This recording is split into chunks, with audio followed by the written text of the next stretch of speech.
Hello and welcome to Who Knew, a Doctor Who podcast. My name is Josh Carr, as always, and my guest this week is, yet again, I've pulled it out of the bag. I always pull it out of the bag with these guests. It's the wonderful William Carlisle AKA MrTARDIS. How are you? Hello, I'm good, thanks. Thank you so much for having me on. It's a genuine pleasure. I've been enjoying the podcast. Oh, thank you very much. Yeah, it's a pleasure to speak with you today.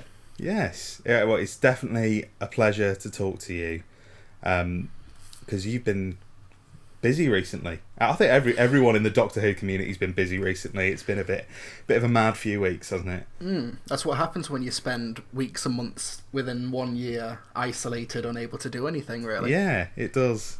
And when the BBC just decide to dump a load of information on us within a week.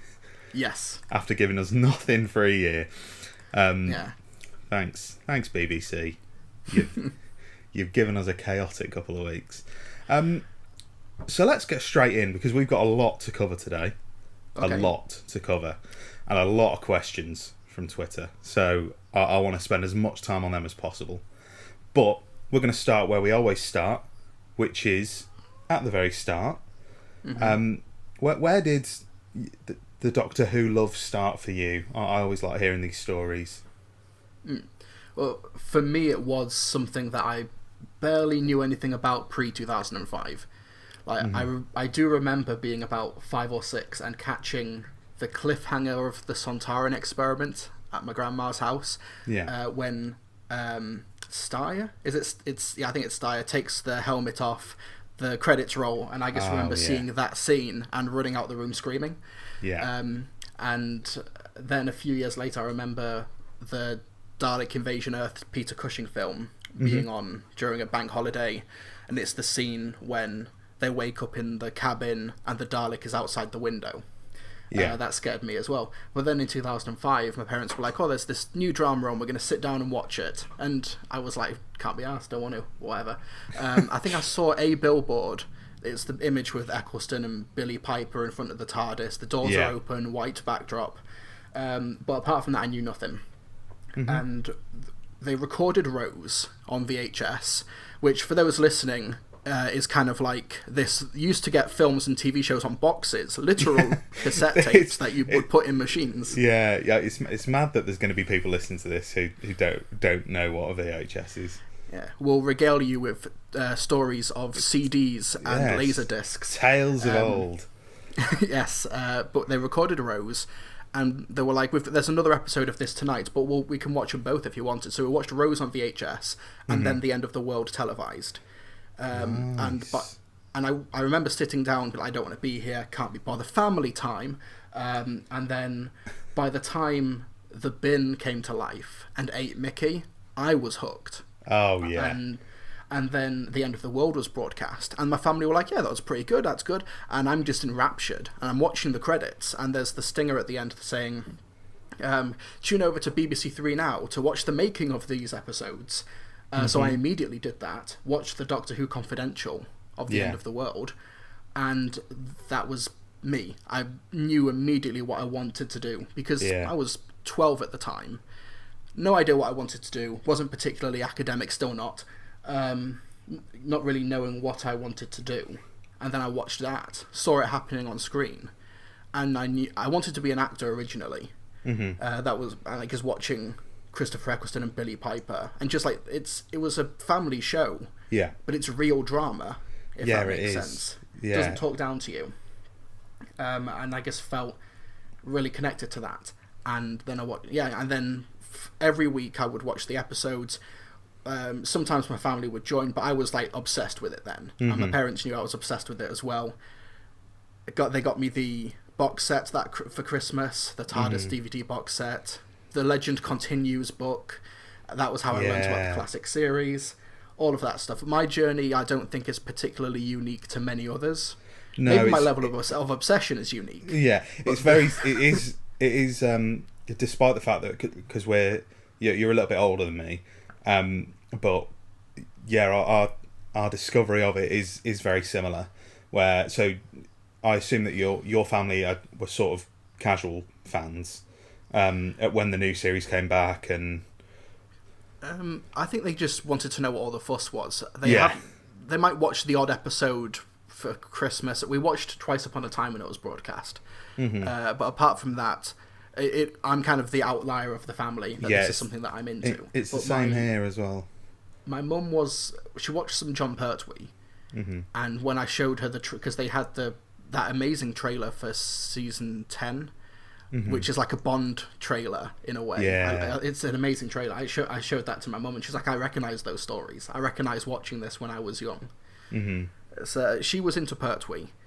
But the rest of my family, it was just kind of, there's this brand new drama that's suitable for all ages on BBC. Let's all sit down together and watch it. Yeah. And they might dip in and out, but it is mainly me. So when did you start exploring classic Who more then? So was that a little bit later on, or?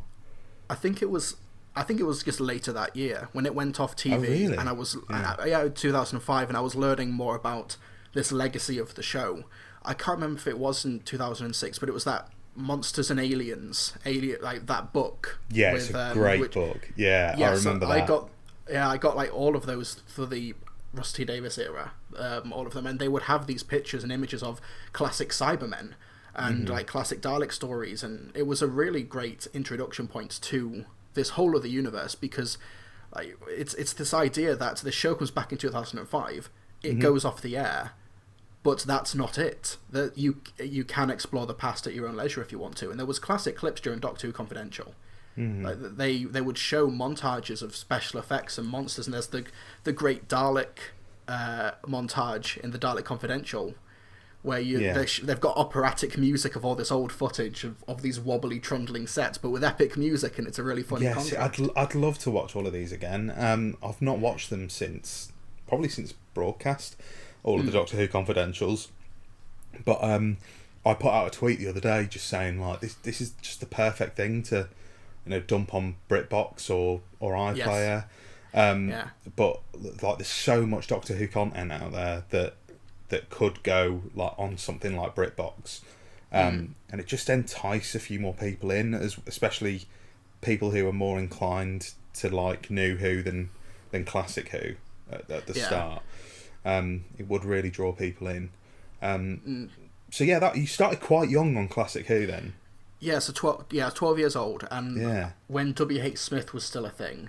No, Woolworth, not W.H. Smith's. They would have classic series on DVD. So I bought Revelation of the Daleks and Earthshock because I recognise it's a Dalek story, and it's not in black and white. Dalek story, Cyberman story. Let's watch those, and then my collection kind of grew from there. In the grand scheme of things, I didn't get that many classic DVDs. Maybe about 20 in total, including box sets.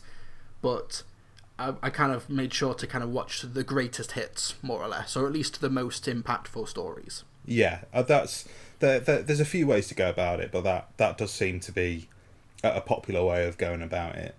I did not take that route, but it means that I'm now trudging through some strange stories before I've seen some of the classics. How's your BritBox marathon going on? It's another update. I mean, this is going to make me look terrible because episode 1 I was on Terminus. Welcome to the segment of the show where we find out where Josh is in his marathon. Where I am. On episode 1 I was at Terminus. Episode 2 I was at Terminus. Episode 3 I was at Terminus, and now I'm at Terminus. I've not watched classic Doctor Who for a couple of weeks. I've taken a bit of a break while I plough through getting the podcast set up. But now things are up and running. I'm hoping to get going a little bit more, get a bit of pace, because I'm really close to the 5 Doctors, and I'm really excited to watch it because I've never seen it before.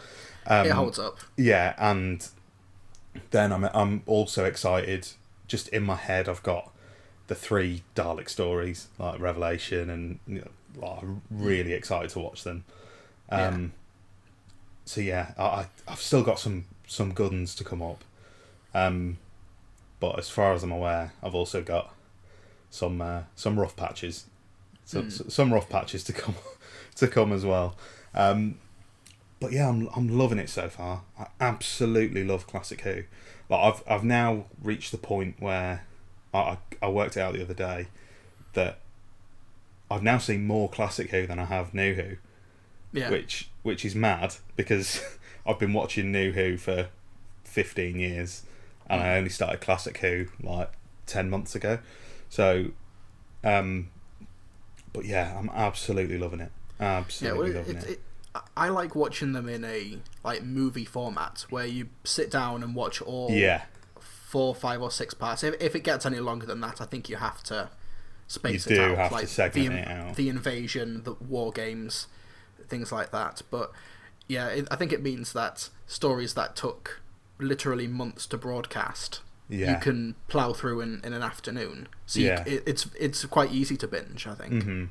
And I'm excited to see, because obviously it's what they're doing now with the demons on the season 8 box set. Is they're doing that movie version of the demons, which I'm excited to see. I'm excited to see how they do that.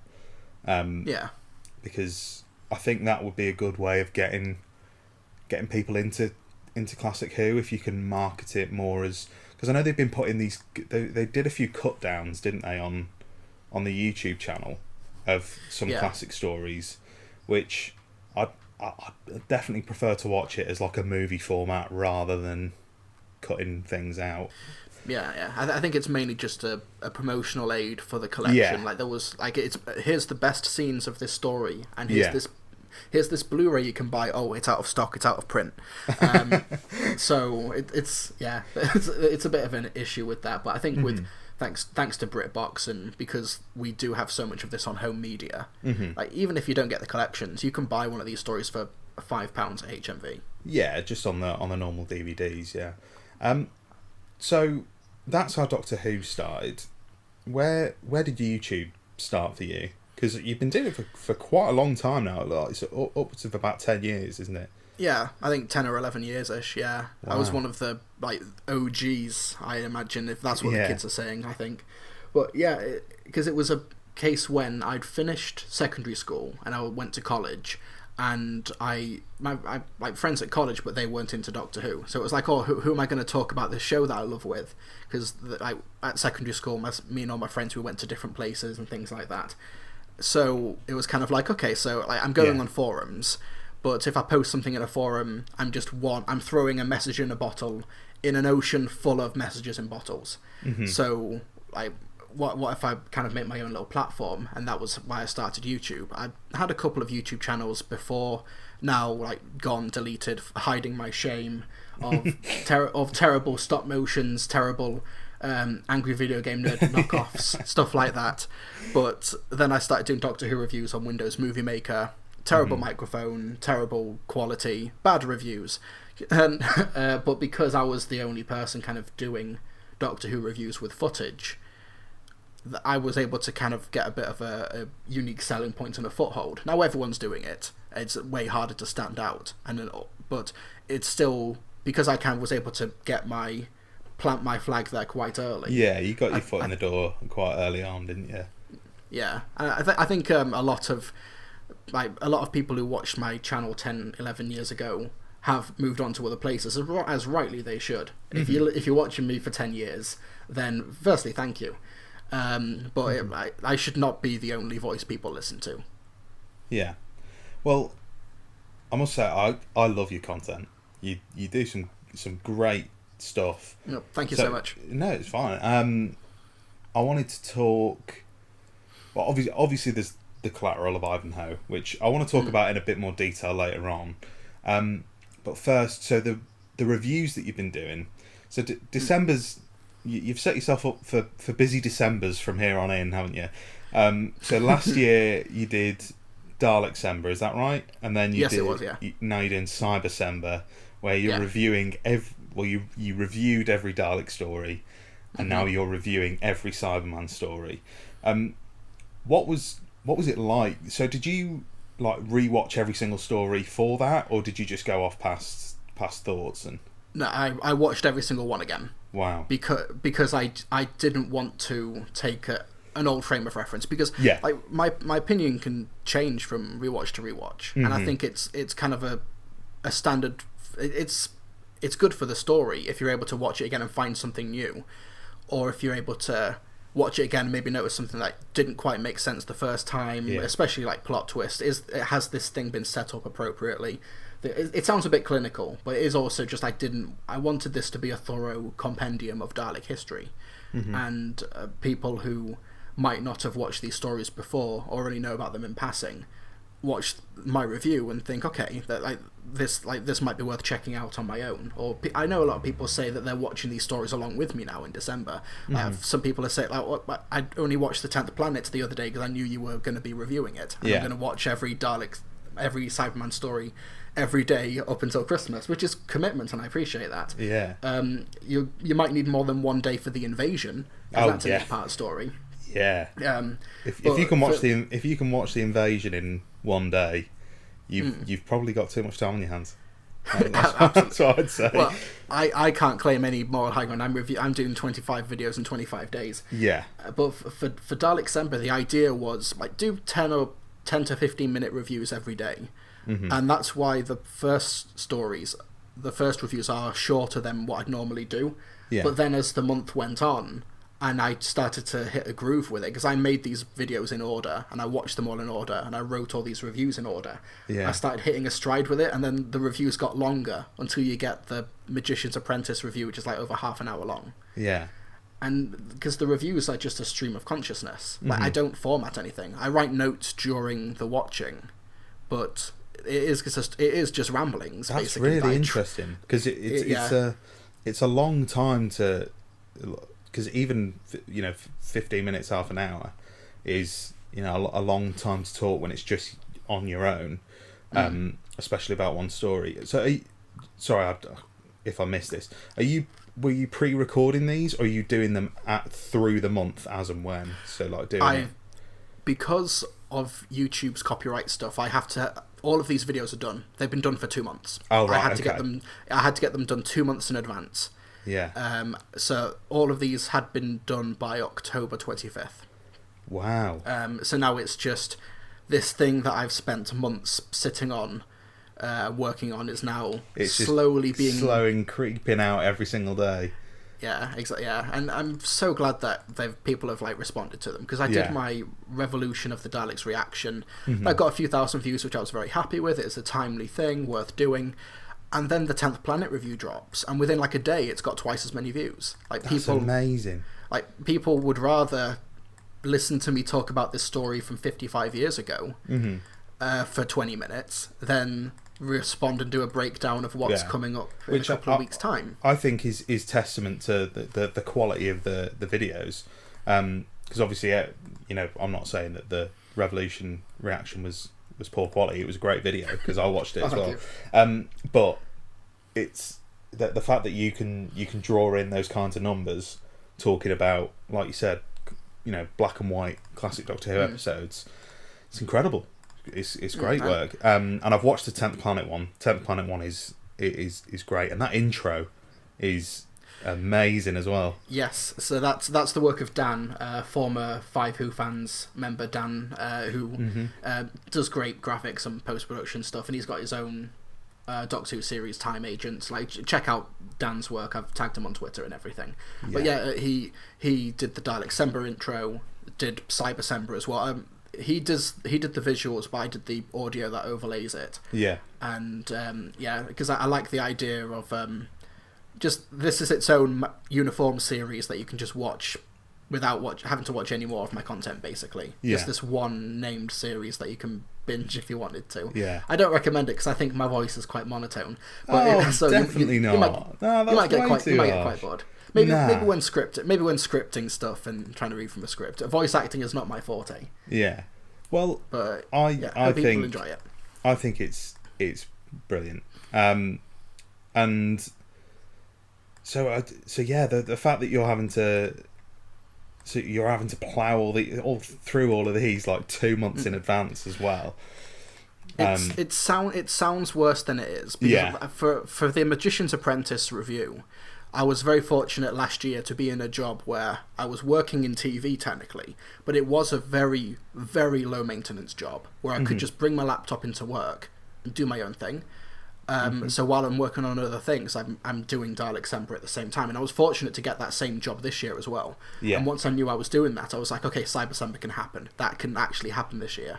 Because if I was doing something else, it would never have happened. But the Magician's Apprentice review, that's a half-hour review. I got that edited in like 12 hours.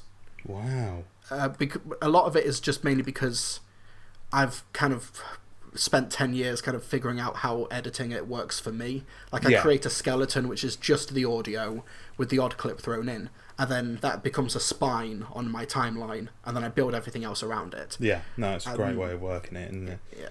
And like if you like, I've got I'm just going through the playlist now.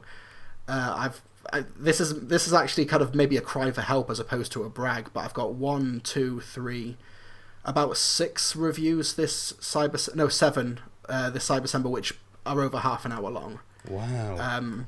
Because not just because I just wanted to show off, but because I wanted to be very thorough, and I wanted to do these stories justice. Because if I'm going to do them now, I'm not doing them again. Yeah, of course. Yeah, this is the one shot. Yeah, you don't want to remake the videos. Yeah. So would you do it again? I mean, in terms of villains, there's not like the only other real person would be the Master to cover. Obviously, I'm not expecting any big announcements for next December, but would you consider doing it again for a different theme? So I've teamed up with Dan Starkey, and we're going to do Strax Sember. Yeah, we're going to go through it. But to be honest, I kind of wanted to like nip that in the bud kind of now. Like I'm not doing a December marathon next year. Yeah, that's doing fair this, enough. And the Collateral of Ivanhoe at the same time kind of it burnt me out a little bit. I loved doing it and really enjoyed it, but I don't know what. Mainly because I'm kind of taking a very different approach with my channel next year. So if I'm going to do the Master, I'm going to end up reviewing Master stories before I even get to December, if all the plans work out. Yeah. But also because it's very time consuming and very, very difficult. Yeah, of course. If I were to do it again, it would be for the Master. Yeah. But because now, especially with the Cybermen, there's so much overlap between those villains, particularly in the revived series. Yeah. Right, well, where you've got 3 series finales, which are Master and Cybermen stories. And I kind of shot myself in the foot with Dalek Semper a bit, because I reviewed Doomsday, which is also a Cyberman story as well. Yeah. So that one kind of got a bit of a half measure. So I thought, just be very thorough during Cyber Semper. And I'm not planning to do Master Semper next year. But I might do something that's maybe not review related or marathon related. But the Cyber Semper is kind of a hurrah to the format. But I'm really glad that people have been enjoying it as much as they have, and that people seem genuinely excited for it. I think it's definitely fair enough. And like I said, it's not like a one and done thing, because they're still there. Like the people can go back to Dalek Semper and Cyber Semper and binge through them, which I'm definitely going to do. I'm definitely gonna binge through them. Because at time of recording, we're only a couple of days in, but by the time this comes out, we'll be over halfway, probably. We'll be over the classic series, and we'll have visited the wilderness years, like the Doctor Who stage production. Oh, nice! The real-time webcast, Big Finish, comic books. There was a lot of Cybermen stories between the classic series and the revived series, and because there's not enough for the full 25 days, I thought let's have fun with the format. Yeah. Let's actually delve into these different areas and these really weird oddities of the wilderness years. Oh, I'm very, very excited to hear them. What we're going to do now is take a very short break, and when we come back, we're going to be sliding on over to that shelf and seeing what William wants to put in the DVD collection.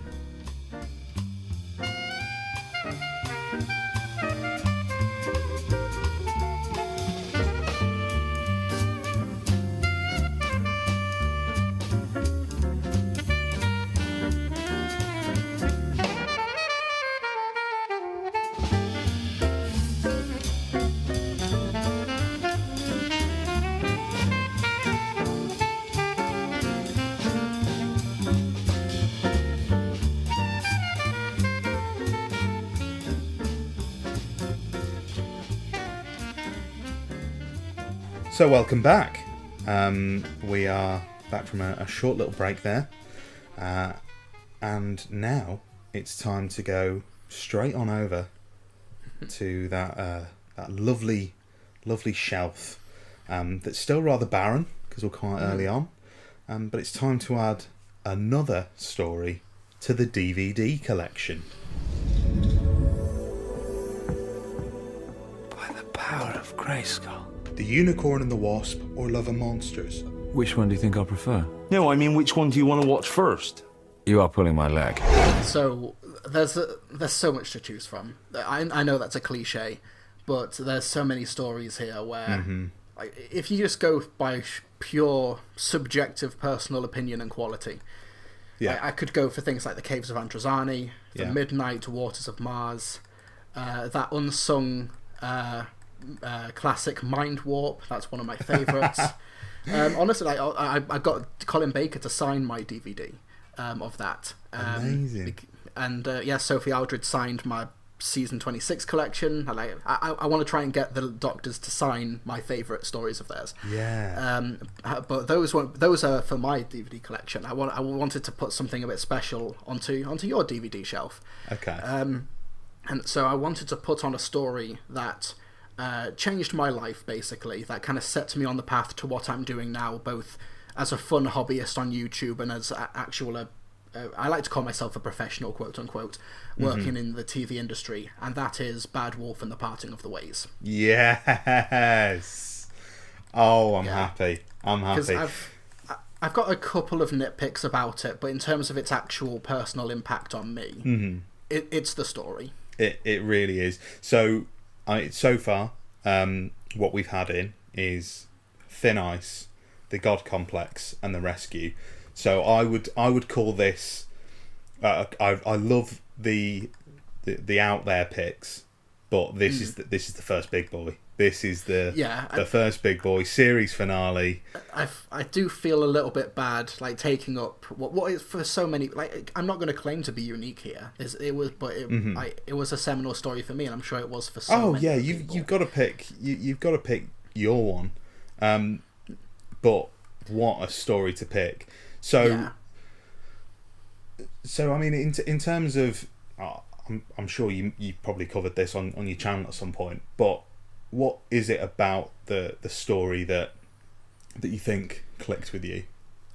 I cannot divorce watching this story to my personal experience watching it. Like, it was broadcast a couple of days after my 13th birthday, where I remember like, the cliffhanger ending for Bad Wolf is one of the all-time greats of the show, and it's not just, I don't think that's nostalgia, it's such a triumphant cliffhanger where it's not a cliffhanger for Rose, it's not a cliffhanger for the Doctor, it's a cliffhanger for the Daleks, where the Daleks are like, explain yourself, mobilize, because the Doctor's made a promise to Rose to save her, and we don't know how, but because he promised, we know he's going to do it. Yeah. So the Daleks are freaking out.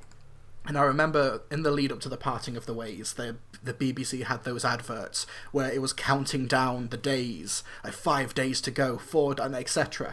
The beginning of the Parting of the Ways opens with a 30-second countdown. Like, when you watch it on broadcast, it was insane. But on that day, myself and a load of friends who had become equally obsessed with the show came over to my house for my birthday for the weekend. We made snacks and popcorn, and we watched my Doctor, Christopher Eccleston, fight his final battle. Yeah. And like I don't know if I cried watching it, but I cry on rewatches. That's fair enough. When he's in the hologram, when he becomes the hologram and sends Rose away, says have a good life, and when Rose makes the speech in the chip shop about basically summing up Series 1, because the Doctor in Series 1 isn't actually that useful on his own. He gets kidnapped all the time. He spends a lot of the time like locked up or in manacles for a lot of that series. But the reason he is able to be the Doctor is because he's able to make people around him better. He's able to convince Kathika to think for herself in the long game. Is able to convince Nancy to come up with to have responsibility in the Doctor dances. Is able to help Pete Tyler and Rose overcome their family issues, basically, in Father's Day. The list goes on. Yeah. And now it's basically that plot point has to come home to roost now. How has his adventures with Rose impacted her? And I think it's the only finale, apart from maybe arguably the Big Bang and the Doctor Falls, to actually pay off and feel like this is a natural ending to what's preceded it. It feels like a actual serialized storytelling, coming to the show. And I feel like we could have had something like this in the classic series with the Doctor and Ace, which that relationship is very much the progenitor of the Doctor and Rose. But and of course I was so honoured to be able to talk to director Joe Ahern last year for that Dalek shot by shot. Yeah. And just talking to him about working on that episode, and it's beautifully shot. Like the lighting is so the Daleks are genuinely scary. They really genuinely are frightening. Jack's great. He kisses the Doctor and says "See you in hell." Linda with a Y gets one of the most heartbreaking. Oh fates. my god! So yeah, that's because while you mentioned Linda with a Y, I want to talk about. So if you say the words Doctor Who to me, it's almost like a montage reel just plays in my head of Doctor Who moments. It just always happens, and I reckon a good 20% of those moments are just from this story alone, because you've got the whole everyone ending up in the game shows at the start. The beginning of Bad Wolf is such a great setup for a story that goes in a completely different direction by the end of it. And then just these individual brilliant moments that are either funny or terrifying or heartbreaking. Just a couple that I want to talk about. So, like you said, the cliffhanger at the end of of Bad Wolf. But They Survive Through Me is possibly one of my favourite Doctor Who moments. It's definitely at least top 10, maybe top 5 Doctor Who moments of all time. Just that voice. Nicholas Briggs is just on form. This is when he solidified himself as the Daleks, because it's like every single Dalek feels so different to one another, which you didn't really get in Dalek because it's just one that you're hearing. But yeah, it's amazing, and it's the first regeneration story that we've covered on the podcast as well. So that regeneration scene, did you? Because obviously you were a little bit older than I was, so did you sort of see that coming? I know it was a bit of a shock to most people who watched it. I remember because I would get me and my family every Tuesday, because I was also a paperboy during that time as well. So I remember one household in my village would get the Radio Times, and there was a long stretch before I got to that house where I didn't have anything to deliver, so I would just go through the Radio Times and read what was happening in Doctor Who that week. But in the Radio Times and in our TV magazine, I can't remember what it was, they did have a little, this is the finale of the series. And then at the top, I remember they had a little graphic of David Tennant's headshot and Christopher Eccleston's headshot, and a weird orangey effect blending between the two, talking about this is going to be Christopher Eccleston's last episode and David Tennant will be taking over the role. And I was like, what? I probably swore, but I can't remember. But so I knew it was happening, but I didn't quite know what or why or what was going to be what would be the impetus of it. So I knew it was happening, but I didn't know about regeneration. I didn't know about I at least I don't think I did. I don't recall, but so I knew it was going to happen, but I didn't know how. But it was still because when watching it, I've been 13 for 3 days when watching it. So little 13-year-old me was just halfway during the story, I forgot that was going to happen. I guess I had no idea where the story was going to go, and it's series 1, because I'm revisiting it for an upcoming project, and it's so steeped in death. It really is, and it's so casual about casual might be the wrong word, but it's you don't get other even some adult, quote unquote, adult dramas don't have the amount of death and destruction in it.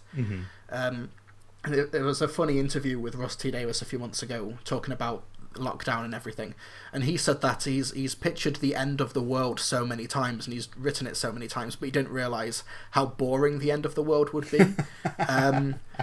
So right, when he goes for the end of the world, he goes big or he goes home, sometimes to his detriment in future finales, but the stakes here they never escape the personal. Like, regardless of what happens, if the Daleks get to the top floor and kill the Doctor, like, they've obviously got plans after that, but it's so immediate because we see them mow down people floor by floor. They even kill the android, which is one of the funniest gags that the show has ever done. Identify yourself, you are the weakest link. And then takes down 3 of them, and Jack's just celebrating in the corner. It's such a funny bit. Yeah, but it's yeah, great. it's so tightly written, so brilliantly acted. Bad Wolf, the series arc comes along in a really organic way into the story, and yeah, I just adore it. And it's also like that whole series as well. Like, if I could put series 1 on the shelf, I would. Yeah, but that breaks the spirit of this segment. It's technically 1 DVD if it's in 1 box. Yeah. But I was so fortunate as well, before the world ended this year, to be able to meet Christopher Eccleston and work with him. Oh, really? And there was a time when the job was done. He was waiting for his taxi, and his colleague, his friend who he was with, I won't say because it will give away what everything was, but his friend went to the toilet and I was waiting outside with him, and I was like, if this is your chance, Will, this could be your one chance. So I said to him, like, I just wanted to just say thank you because I watched you in Doctor Who so many years ago, and like, you were my Doctor, and watching that series is what made me want to work in TV. And he asked a few follow-up questions. He asked, like, how old I was and things like that. And then he just says with a beaming smile, he just offers his hand out. This was pre where you could shake hands. He offers his hand out and says, "Welcome to telly." And I shake his hand, and it was it was lovely. That's a lovely moment. He's a lovely guy as well. I had no idea I was working with him on that day until he turned up. Wow. So I didn't have anything prepped. But I can, because I work in TV, I'm able to compartmentalize myself from the fanboy and the professional if I have a moment to prepare. But there have been times when I've walked in on on a set and James Nesbitt's there. I loved you in Jekyll. I want you as the next Doctor. And one time I was working on Peter Kay's car share, so I knew I'd be working with Peter Kay. Yeah. But then he just walks into the office unannounced. And it's like 3:00 in the afternoon. He shakes my hand. And I'm like, "Oh, good morning." I would be exactly the same as a northern boy who was, because I was a chubby boy from the northwest who was constantly called Mini Peter Kay when I was a child. He was a bit of a hero of mine. And you met the Absorbaloff. I have met the Absorbaloff, yes, that's but I didn't talk to him about any of that, but he's a private man, as he's got every right to be. Oh yeah, of course. It should absolutely be respected. But yeah, and I'm glad that I've been able to talk to Joe Ahern and Christopher Eccleston. I've been in the same room as Rusty Davis, but I've not actually spoken to him before. Wow. He's a very tall man. Wow. You've got some connections, my friend. I like it. I had an agonisingly close call with Christopher Eccleston. It breaks. Park, and there was you flinging shit everywhere. Oh no, this is the guy. You're the guy he refers to on Instagram. Imagine. It genuinely, my heart hurts every time I say this. I don't talk about this often because it really, really hurts. So he was doing as part. Am I a therapist now? You are, yeah. You can talk to me. This is a safe environment. You can open up about things that hurt. Yeah, I didn't get to say hello to Daddy Chris. He's all our time. Yeah, he is. So yeah, I live in Norwich, and as part of Norwich Film Festival, They did an evening with him where they spoke about Shallow Grave. They did a screening of Shallow Grave, which is his film that he did with Danny Boyle back in the 90s. And then it was him on stage chatting about Shallow Grave and Doctor Who.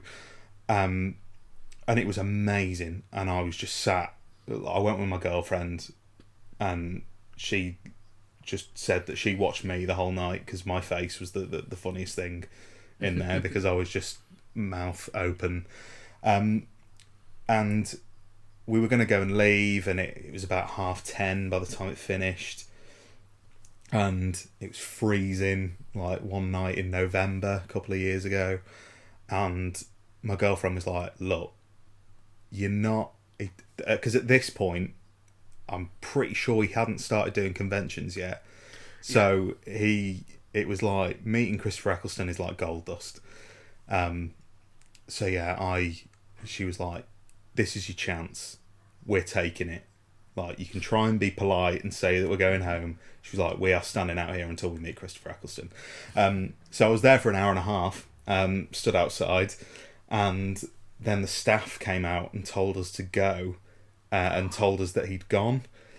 The next day, I found out that he was stood exactly where I was stood about 5 minutes after I left, signing Doctor Who DVDs for people and chatting to fans. So yeah, the staff lied to me and broke my heart. So that's my close call. Yeah, so I thought the story would have gone. He's left. You have to go now. And then as you walk down the street, you hear the wheezing and groaning of engines in the distance. Imagine. Forget me, Josh. No, but yeah, it's great that he's opened up. Like he has every right to not do that. And like, of course, like definitely. as a fandom, it's natural to be disappointed because he's one of 13, 14 doctors, and like less of still living doctors, as morbid as that is to say. But yeah, he's part of a legacy, but whether or not he wants to engage with that is completely up to him. And like, I'm very happy that he's able to. Yeah, well, it's on the shelf. It's on the shelf. I'm so happy. This is probably the most giddy I've been because I love those other episodes, but this has always been a top 10 episode for me. I love it. Absolutely love it. So it's on the shelf. It's in. Thank you for submitting it. Well, thank you for letting me have it on the shelf. Yes. And for sharing my overly personal experience with this episode. Well, hopefully we can have you on a good 10 more times and you can put the rest of Series 1 in. Right, so the deal with Boomtown is... we were talking about Boomtown. Who was I talking... I think it was with George, with Ace Creeper. We talked on the podcast about Boomtown. I love it. It's a great episode. I love Boomtown. I don't think it sticks the landing, but it's very interesting. Yeah. It's very interesting to talk about, and looks and is so well acted. And Annette Badland's brilliant. Oh, she is. Yeah. Like, if they were going to bring back one Slovene, it's got to be her. I'm so glad it was her. Yeah, definitely. So we're going to take a little look. This has been a bit overwhelming. There has been a lot of questions. A lot of Twitter questions for you. I was going to say, like, speak to my lawyer about those questions, okay? Yes. I'll see you in court. Yeah, so we're gonna go and take a little look. So here's over to the dulcet tones of David Tennant to introduce us to bloody Twitter. For God's sake! Bloody Twitter! Bloody Twitter. Yeah, bloody Twitter. I know I'm just repeating myself, but I love these jingles. Yeah, I know. Thank you. That's very kind of you. Very, very kind. That one's not a lot of effort on my part, really. But even less effort would have been, was it The Power of Three, when the 11th Doctor just goes Twitter? That was the other contender. You've gone above him. You've gone the cleverer step. Yeah. Oh, that's That's good. I'm glad that I'm a clever boy. Welcome to the Clever Boys podcast. Yeah. So unfortunately, due to the fact that I couldn't possibly keep your time for around about 18 hours, I won't be able to get through every single question that was asked, but we will try and get through as many as possible. There are some great questions on here, and that's why I want to spend a bit of time on them. Because maybe speedrun a few, but we'll see. So, question number 1 from George Puddy @_Pickles Parker has asked. They asked a couple of questions, but I'm going to ask: what tips would you give any other fans trying to write an audio drama? Because obviously you've written over lockdown the Collateral of Ivanhoe, which we'll talk about in a bit more detail later on. But what tips would you give?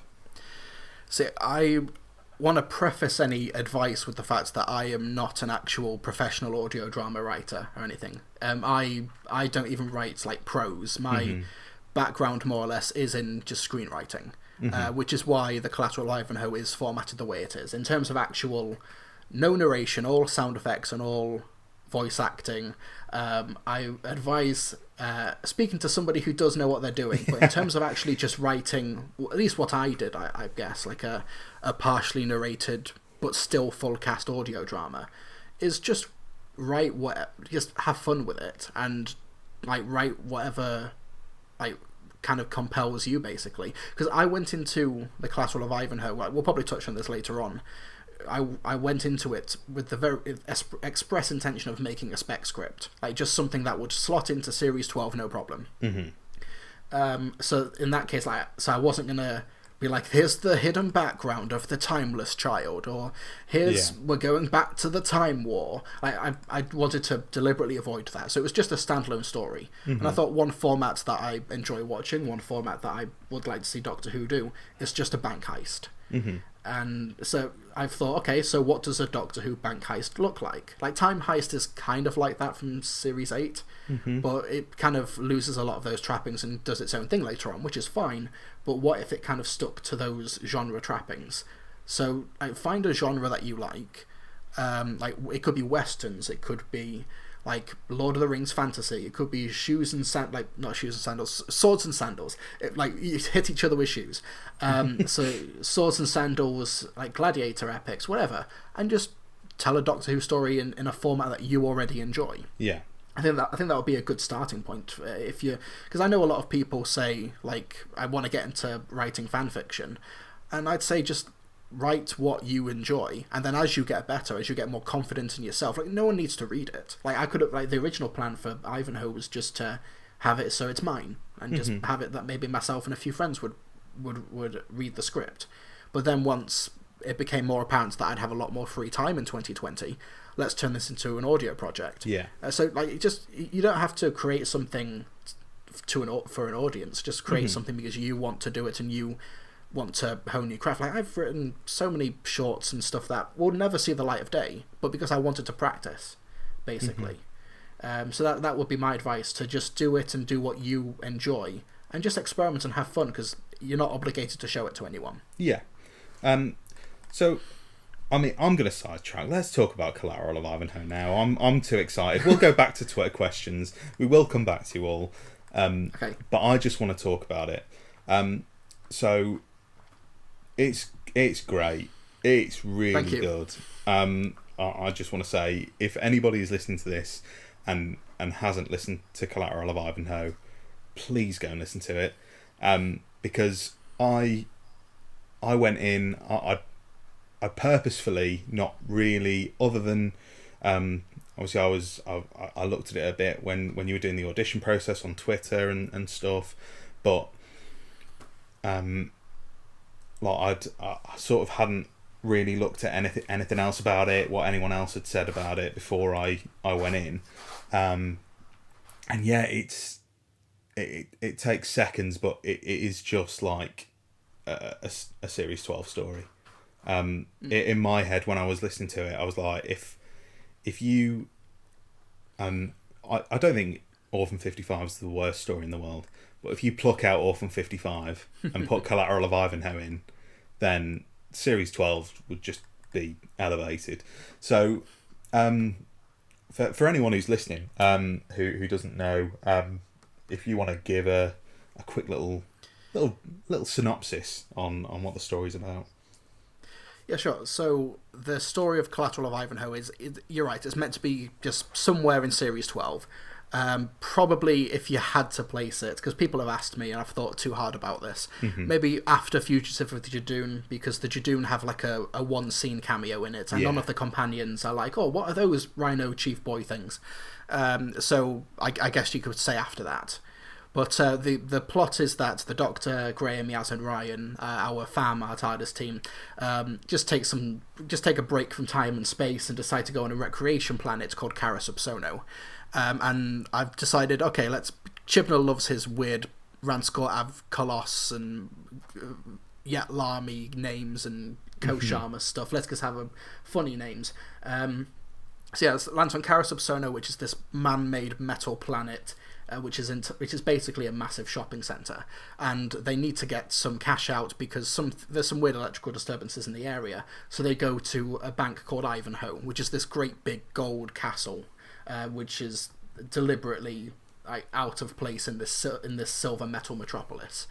And they go to the bank, and there's a hold up, there's a stick up. They become part of a hostage situation, and they just exactly what Ivanhoe is doing and what is the motivations of the robbers themselves is up for question. I won't spoil everything just in case, but essentially you've got this story where Graham and Ryan are on the top floor as part of this hostage situation, and in the basement it's the Doctor, Yaz, and some more robbers trying to learn out what secrets Ivanhoe are hiding.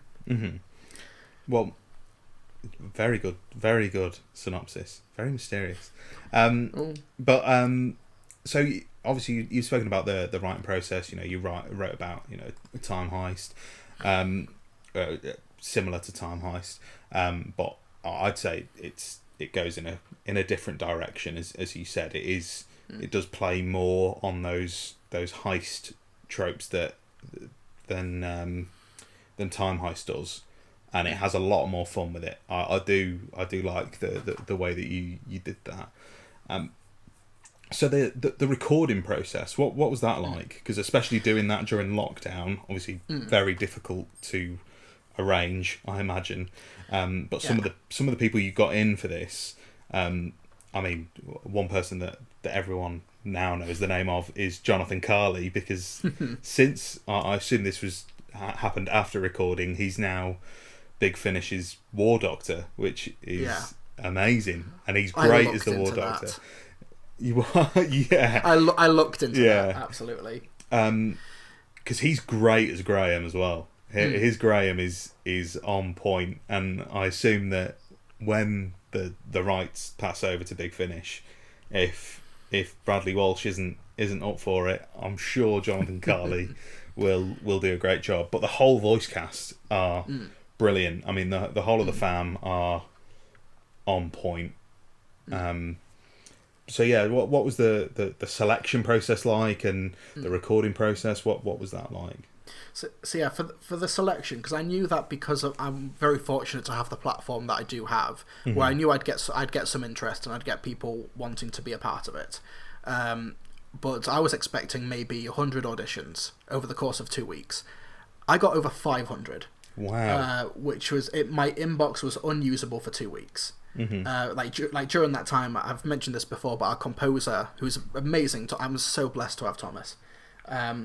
His email asking to be involved in the project got buried by all of the casting ones. It was impossible to use that inbox for anything other than casting for 2 weeks. But yeah, once I realised just how many people were wanting to get involved, I took it way more seriously. I made folders upon folders and subcategories on my desktop, made short lists and long lists and stuff, and it was just everyone got heard. Every single person of the 500 got heard by myself and my fiance Yaz, who helped me out with the process, because she's not into Doctor Who. Like she to quote the first Doctor, she tolerates it but she doesn't enjoy it. I have a very similar situation here as well. she likes the 13th Doctor era, and we watched Blink for a podcast a few weeks ago, so she watches it a little bit. But yeah, so she helped me a lot with that, and we spent an afternoon listening to Judoon voices, which was fun. But yeah, so it was because when I did the audition process, the casting call, I put out a document with 3 or 4 lines of dialogue from each main character, right? Deliberately chosen ones because I knew people would read it to maybe learn plot spoilers, so I made sure it was vague, but also gave you something to work with, like in terms of range. And like for example, for Shannon, who voices Yaz, she did an audition, and I thought she's got the voice, but I need like more. Like she sounded quite like. Kind of like a weak Yaz in terms of like not in terms of like her talent was weak, but in that Yaz is a more bigger character. Like she's got some more fight in her, so she took direction really well. And I said, would you like to audition again or like resubmit your voice for these takes? And she did, and she nailed it. So that we cast her, and of course like the rest of the cast, like Wendy and Dwayne and Jonathan. It was just a really fun process, just listening to so many different takes on these characters. And we had someone audition for Cash like within 2 days of the casting call starting, who was amazing and brilliant, and they were like top of the list for almost 2 weeks, and then Austin Pryor comes in at the 11th hour and upends the whole list. And like you've got to make sure that you don't have favourites, basically. Like it's easy to do, but you've got to make sure that until that deadline passes, it's anyone's game, just out of fairness.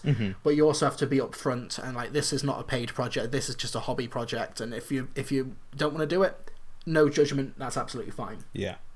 So it was with that we went into the recording, where I didn't want to take up too many people's time. Some actors, like Wendy and Shannon and a few others, they basically just sent the clips.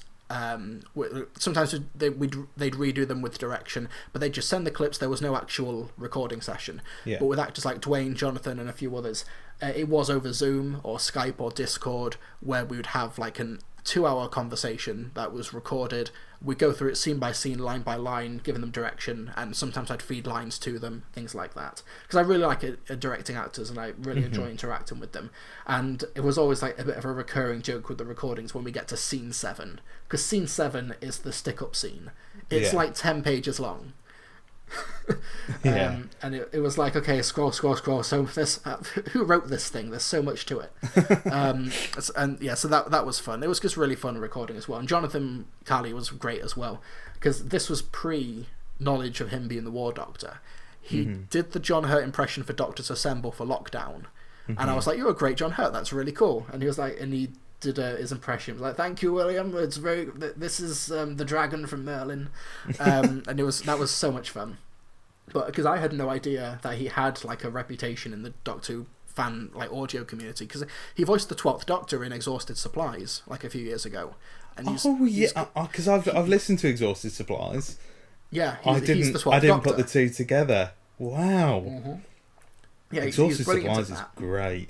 That was that was actually my first amazing audio drama that I ever listened to. Because I'm yet to dip my toe into Big Finish and that whole minefield of content. So yeah, Exhausted Supplies and Collateral of Ivanhoe are basically the two that I've listened to. But well, thank you very much. Yeah, well, it's I think it's mental, because the fact that you said that obviously some of the cast members were sending in clips, and then some you were doing over Discord, because it just feels live. It feels like a live conversation, which I imagine in the editing process was quite difficult to replicate, but you definitely achieved it, because it's really impressive. And that was all the sound design and stuff like that. Was that all done by yourself as well? Or? Yeah, that was all me. But I know that if there is a weak spot in the whole production, it probably would be the like post production work, because I'm not an audio editor. Like the project kind of to quote Blink, it got away from me. Yeah. So the original intention was to not even have music. And now I can't imagine it without it. It probably would have sounded really, really lame without the music. And when I started adding sound effects, the more I added, the more I was listening back to it, just thinking this moment feels empty without a sound effect or without ambience and stuff like that. Yeah. And then when it came to like it's without spoiling it, there's the climactic confrontation towards the end, like the vault door opens and there's this dramatic confrontation. It was just a case of adding more and more earthquake sound effects, because do more, and just to make that moment feel bigger and grandiose. But like yes, the more I added, the more I felt compelled to add more, and at some point you've just got to stop. But I'm glad that that people are still enjoying it as like a partially immersive audio drama, because it was meant to be just a table read. And then he just expanded like beyond that, and because the cast are like so amazing as well, like Wendy as 13 is spot on. Yeah, she really is. Yeah, and Alia as Jewel, who's the main antagonist. She was so enthusiastic, and we were like chatting over WhatsApp about the character and about like motivation and approach and direction, stuff like that. She would send her clips in as well. We didn't actually have a recording session, but she's so on it anyway, and she's so receptive to feedback and direction. Like it didn't feel like it was lost. Yeah, well, the from what I got from it, well, the fam are all great. So 13 is great, and the characterization of them, I'd say, is somewhat an improvement from the TV show, because there's a lot more personal interactions. Like I think there's a moment where they hug when near the end, which is great, and even though you can't see them. There's this sort of criticism that I think is sometimes very fairly levelled at this era, where, staging wise, it's just them three stood in a line, and then the Doctor's in front of them, or talking to them, or talking at them, and there's not. It doesn't feel that personal, but you really do get that in this, and Jewel as well is a standout. Definitely. Amazing character. Great character. Oh, thank you. Well, yeah, because for the fam, because this was never. I did not want this to be interpreted as Mr. TARDIS goes in and fixes the Chibnall era. Yeah, it was never. I get that. Because I have utmost respect for that whole writing team. Like, I have got my issues, of course, but a good faith, good faith respect, basically, for that entire creative team, Chibnall included. But it was also like, if this was just me without a script editor, because I imagine maybe some of these moments would be lost or altered if it did go through the pipeline of writing a TV story. And it could also be improved as well. Like, Neil Gaiman is very upfront about the Doctor's wife. Like, a lot of the stuff that fans love about that episode was done by script editors and by Stephen Moffat. Like, he's very upfront about that. And I think it's a collaborative process, whereas this was just me going a bit mad for 65 pages. But yeah, for the fam itself, you had to split them up, because that cast is too big for them to have any sort of meaningful interactions. But it's also about, like, you've got a basic, maybe kind of basic, simple heist format, a bank robbery format, that everyone kind of recognises anyway. So then you expand the characters from that, because I think one issue with the Chibnall era, once again, all in good faith, is that you've got these characters, you've got a big cast in very complex plots, so because you've got a big cast and a big plot, something's got to give, and often it's both. You either get you very rarely get very good character driven episode or a very good plot episode. It's kind of like meanders in the middle as it tries to give the cast something to do in very overstuffed plots, in my opinion. Like in Orphan 55, that story ends with one character literally shouting, "There's too many people." It's the script is crying for help a bit. Whereas for this one, it's like once again, not trying to fix anything, but it's just sort of like, this is the cast I've been given. It's a spec script. I'd have to work with this anyway. How do you best utilize that? And that's why I separated the cast. Yeah. Well, it works very, very well. And like I said, if anyone here who's listening hasn't listened to it, I would highly recommend that you do so, because this community of fans is pumping out some great content at the minute. I've obviously on my previous episodes, I've spoken to my other guests like George and Sophie, and I've got some others coming up about some really, really great stuff that they're putting out at the minute, and you are one of them. So thank you, well, and so thank you much. for entertaining us during this dreadful year. Yeah, that's why I was like so committed to trying to get this out on a Sunday night at the time slot Doctor Who normally would have done. Yeah. Just sit down and watch this listen to this escapist entertainment to just take us to somewhere else for a bit. And of course that's one of the best things about just media, that escapism. Yeah. And I think in 2020, because everyone was kind of locked down, we were able to do it, and I was able to schedule all of these actors in. Yeah. I don't think I'll ever get Jonathan Carly back. Yeah. But I think it looks like Ryan and Graham might be leaving in the upcoming special. But I also wanted to make sure this was out before that in case the TARDIS team changed. It's like, it's now the Doctor and Yaz. Now here's an adventure with all of them back together. So yeah, let's see what the future holds. Yeah. Obviously we're going to go back to the questions now, but just a quick question from me. Would you do it again? Would you write another script and do that audio drama thing again? Or would you write a script and do something different with it? Or I think I'd do this. I want to do another one. I don't quite know what story yet, because I'm still kind of waiting on Revolution to see what the status quo is. I don't want to be 40 pages into a draft, then all of a sudden, Yaz's sister and Captain Jack Harkness have joined the team. Yeah. And it's like, what am I doing? But yeah, I've got a few contingency plans in mind. I've spoken to another couple of writers as well.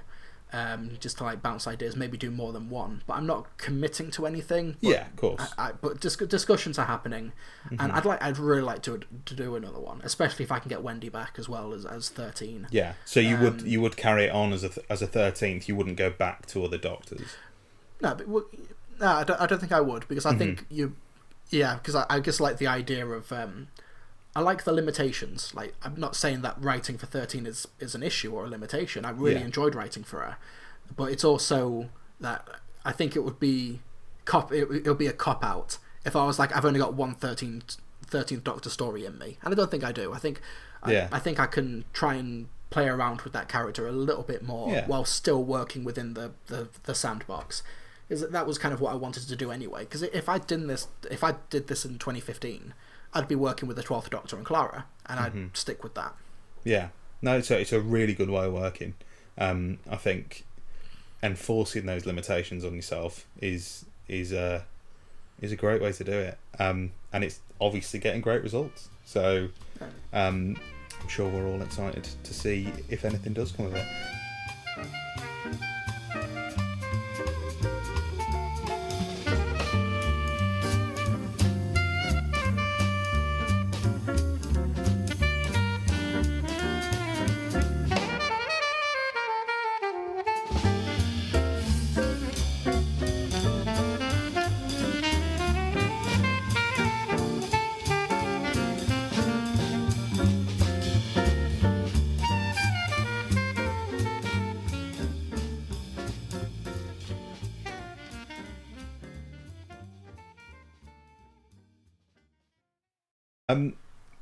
Let's get back to the questions. I'm sorry, David Tennant. We said we were going to do Bloody Twitter, and we went to Bloody Ivanhoe instead.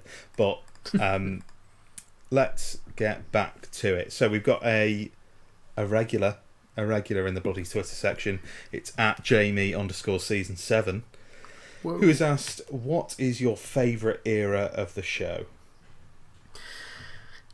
I think it does have to be the 10th Doctor, late 10th Doctor. Not to be pedantic, what does he mean by era? But I think because I of course wasn't even born when Doctor Who came off the air in '89, so I'm only looking at the classic series retroactively and through that lens.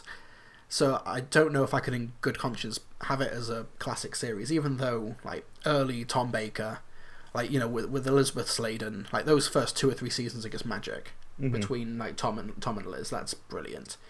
I also like the second Doctor and Jamie, that sort of era, that sort of dynamic is so rewatchable. I love Macra Terror as well. That's kind of been something I've recently discovered and is such a great story. and just trying to find ways to make the Base Under Siege format interesting every single month. Yeah. Sometimes they don't succeed, but they try. They really try. This week it's Crab People. But it's got to be late Russell T Davies, where the creative team are just firing on all cylinders. The stories are challenging the characters, like deliberately trying to put them in uncomfortable and difficult situations and see how they react. Yeah. I'd say maybe the era between, maybe the era between Human Nature up to the Waters of Mars, or maybe the End of Time, is just peak Doctor Who for me. Yeah. It's there's a reason people call it the Golden Age, like the because of all the logos and all the gold colour palettes. Everything's gold. But no, there's some great stories in there. Great stories. I'm daydreaming. Next question is from these Twitter names, guys. Just please make them easier. DJ NRRD DJ Nerd. We're going with. What is your favourite John Pertwee story, and why is it Invasion of the Dinosaurs? Is what they've asked. I've not seen Invasion of the Dinosaurs. I've got quite a few blind spots from the Pertwee era. I don't know if I've watched the Demons or the Daemons all the way through. Mm-hmm. I've watched episodes of it on UK TV Gold for 10, 15 years ago. Yeah, but when it comes out with the new collection, it's going to be my first time revisiting it for a long time. That is so exciting. That makes me giddy. That idea, because I obviously because I'm binging it for the first time. I watched the entire Pertwee era in order during lockdown, and my God, I love that era. It's gone right near the top for me. Yeah. But yeah, the Demons. I'm gonna. Again, plant my flag here. It's just one of them quintessential great Doctor Who stories. Like, you could put that script in any era and it would work. You could make that a new Who story easily. It's just it's just gold. Yeah. It's just gold. But the whole Pertwee era is just I think even its lowest points are just middling. I don't think there's many stories where you'd call them bad. Yeah, I think obviously there's only two. But I think there's only two that I would refer to. I think there's only really one that I would refer to as not really enjoyable, which is the Mutants, and even the ropier stories like the Time Monster is a bit of a rough ride, but God, it's fun. It's so stupid. I think one low point is Frontier in Space, because it's 6 parts where the first 4 parts are just the Doctor and Joe moving to different prison cells. Pretty much, that's the plot for the first 2 hours, and then the Master turns up, and then Daleks. Oh no, sorry, we're going to Planet of the Daleks now. Yeah. But even then, it's still playing with some interesting ideas, and It's Delgado like is so much fun. It's like the script decided it was done halfway through, and then it was just like, let's just try and phase this into Planet of the Daleks as easily as possible. But yeah, for favourite though, because I'm kind of on the same wavelength, because you talked about this with George Ace Creeper a few weeks ago, where I don't really respond to the Third Doctor that much. Pertwee's amazing, and he's great, and I just love how he infused so much of himself into that character. Yeah. Once again, Frontier in Space, they escape a prison, and there's just a little quad bike, because Pertwee really wanted to ride a quad bike that week. Yeah. So he just does that, and I admire that so much. You would never get the Whomobile in any other era of the show. No, you wouldn't. But you do, because Pertwee wants to ride a flying car. Yeah. But I love his early stuff. Spearhead from Space is one of the best introductory stories. Mm-hmm. It's just the whole because they're filming with new cameras and stuff. The audio quality is all over the place, but it's got a really unique look and feel about it. Mm-hmm. And I love Inferno as well. That's of course the cliche. Time Warrior's great as well. The Sontarans they could have been in that one story and still would have one hell of a legacy. Mm-hmm. But yeah, there's a lot to choose from. The Time Warrior really, I didn't really click with the Time Warrior. I don't know why. it was a bit of a shame because it was one that I was quite excited for, and then I watched it and I was like, okay.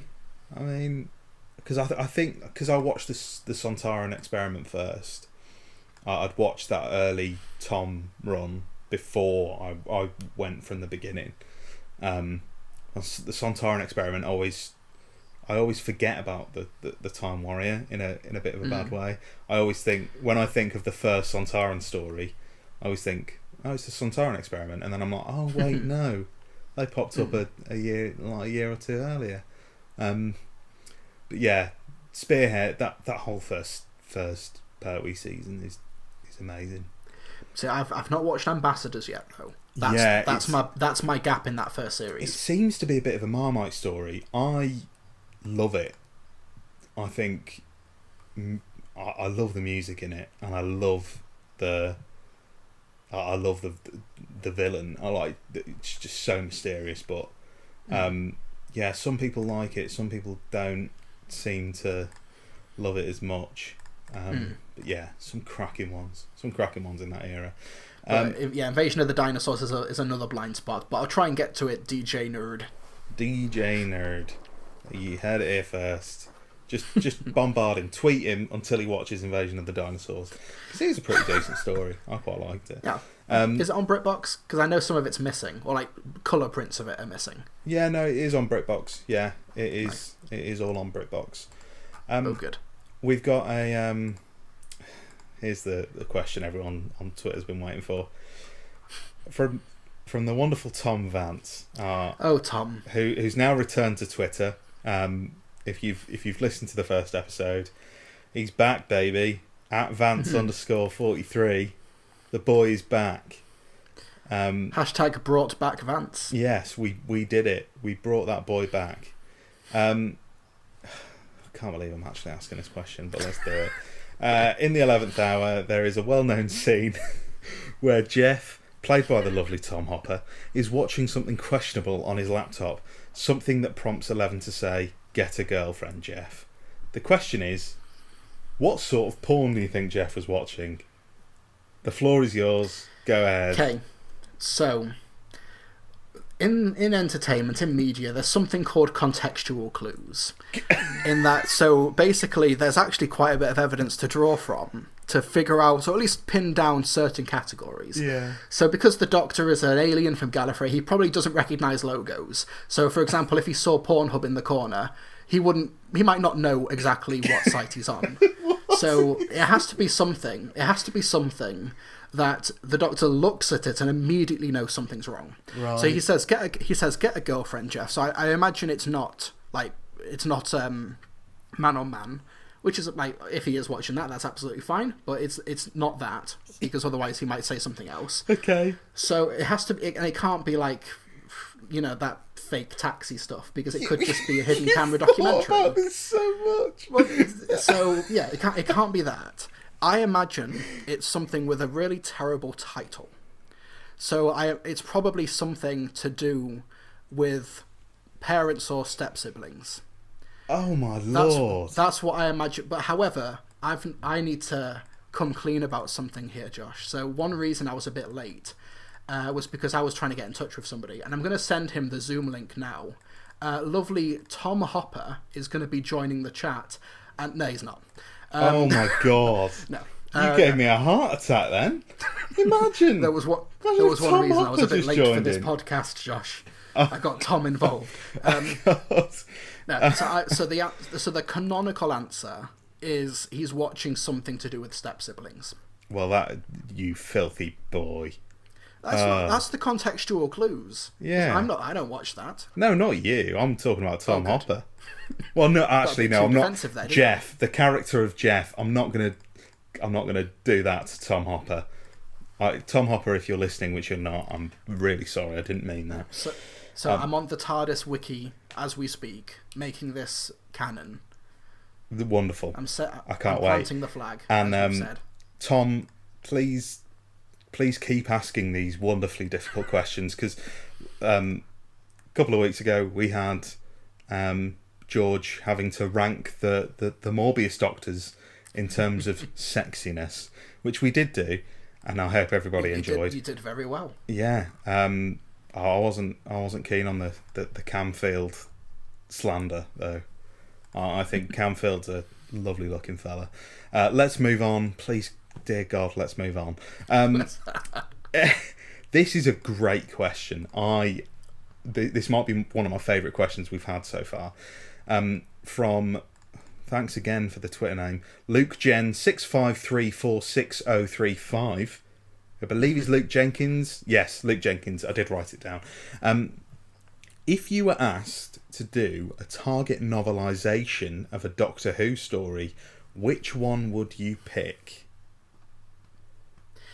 The thing is that I'm actually working on something at the moment.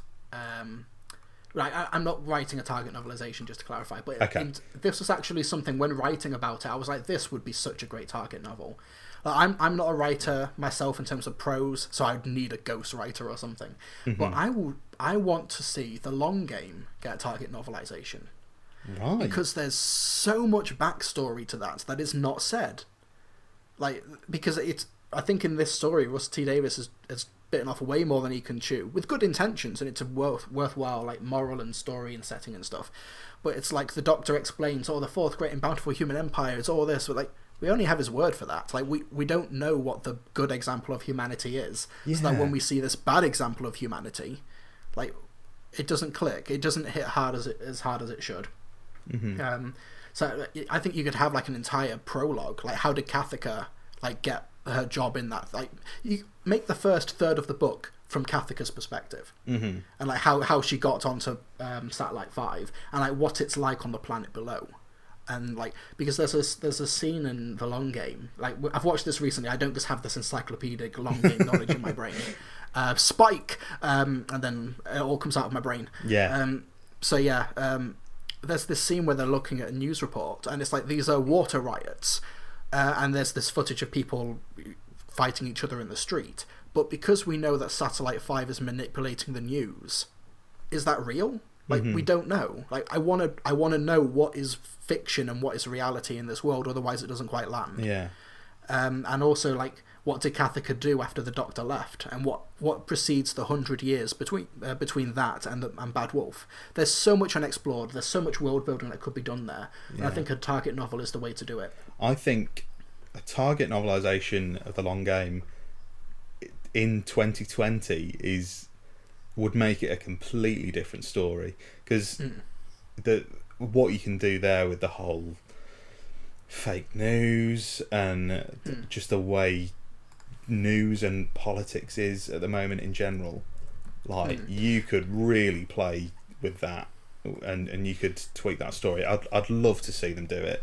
That is a great pick. But there's the scene that stood out to me. Sorry to like ramble on about there's a scene in The Long Game which really hit me when watching it, and it's when the Doctor and Rose are just chatting with Catherica in that white room, and he's just asking questions like, immigration's tightened up, it's had to with all the threats, and he's like, what threats? And Catherica is like, I don't know, usual stuff. Mm-hmm. And I've had this conversation so many times with so many people over the past 5 years, where it's like, this terrible thing, like, okay, here's a basic follow-up question, and they immediately flounder. Yeah. They don't have any specifics, they don't have any details, and that whole culture of like just surface level misinformation, like, it's not even complex lies, it's just say something enough, and people won't know how to deal with it. And just the way that scene's played, like, I'm not saying that Russ T Davies knew the future, but he had his finger on the pulse of so much of what is like fundamentally wrong with the world, and is just able to infuse it into the subtext. Yeah. Well, that's a great pick. I think that because I haven't actually. Well, I've got a couple of target novelisations to read, a couple of older ones. I've got a couple of Hartnell stories to read, but yeah, you want to pick stories that you feel are bigger than the 45 minutes. Yeah, or stories that could be improved. Yeah, that could be improved. So The Long Game's a really good answer. Because I wouldn't pitch the Parting of the Ways target novelisation. I already love it. There's already enough there. and anything that you could add it in the long game, which is great. Yeah. Just the way that series interlinks. Yeah, great answer to a great question. Love that one. It's only because I've got that such recent like frame of reference for it. I promise I'm not normally good at questions. Yeah. No, you're doing well so far. So let's. I'm going to speed run a couple at you. Go for it. Favourite writers for who? This is from @AlexBaxterScott1. For new Who, or just generally. Just go in general. Let's go in general for TV. I'm going to try and avoid showrunners. Yeah. Let me just get a quick list up. This is amazing radio. But let's go for new. I love Tom McRae is someone who I want to see make a comeback. Because he did the Cybermen 2-parter and The Girl Who Waited, and the Girl Who Waited is just one of the best scripts that the show's had in like the past decade. So good. So good. Toby Whithouse, he was kind of the name people were throwing out for who should showrun after Moffat. But I think during the Moffat era, because there were so many different writers all over the place, there wasn't really a clear like after Rusty Davis was announced to have left, it was kind of there was only one clear contender, I think, or one or two. Whereas at the end of Moffat, it could have been anyone's game. Yeah, I think someone did actually ask a question about this, which I unfortunately for time purposes had to cut, and I don't have their name in front of me, so I'm really sorry. But I think I know I think I saw this as well. Yeah, so someone was asking about who would you have wanted to take over from Moffat as showrunner if it wasn't Chibnall. If I'm honest, Chibnall was quite near the top of my list, not because of what he did with Doctor Who, but just because of other shows. I love a lot of Chibnall's other work, but yeah, Toby Whithouse would have been a great pick.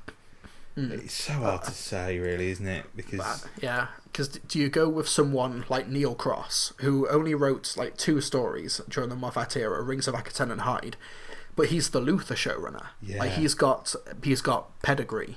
Or do you go with someone who hasn't really showrun anything huge, like Jamie Matheson, who did like Flatline, Oxygen, Mummy on the Orient Express, like one of the 12th Doctor writers. It's kind of different because TV is becoming so increasingly insular, where it's the same couple of people making the same type of shows, that it's like it should be looking outwards for more talent, which is one thing I really like that Chibnall is doing. Yeah, like say what you will about the stories, but his vetting process and like trying to reach out to get new and interesting up and coming writers. The and new great writers names have been great. But yeah, me and George had a discussion about this briefly as well. Where it's Doctor Who's a strange one because it's almost like it should be 2 different roles, filled by 2 different people that are taken on by one. Like you have to be a good showrunner and a good writer, and we sort of had this conversation where we think that Moffat's a great writer but not a great showrunner, whereas Chibnall's a great showrunner but not as good a writer. If you sort of split that job into 2, that's what I think they should maybe try and do next time, is have someone who is a showrunner, sort of like a script editor, like they had in the classic series, and then they sort of take a back seat on writing episodes.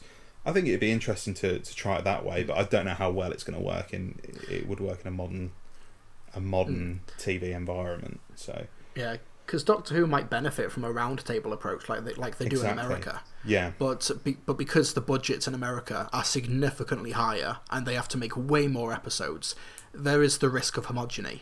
Whereas I think you can read a script like Demons of the Punjab, you'd never get a script like that at a round table. No. You wouldn't. That is so uniquely Vinay Patel. And also you've got like Maxine Alderton, who has only written like Haunting of Villa Diodati, but that is an episode with such depth and vision. Yeah, like that's it's amazing. I think because this series can hit it out the park, I just wish that it just was maybe better structured to kind of build on the backs of each other in a way, as opposed to it's kind of a bit of a roulette, really. Are you going to get an Orphan 55 or are you going to get a Can You Hear Me from week to week? Like it's interesting. Like you don't know what you're going to get. So as a fan, it's interesting. But I think upon reflection, it can be a bit frustrating. Yeah, completely agree.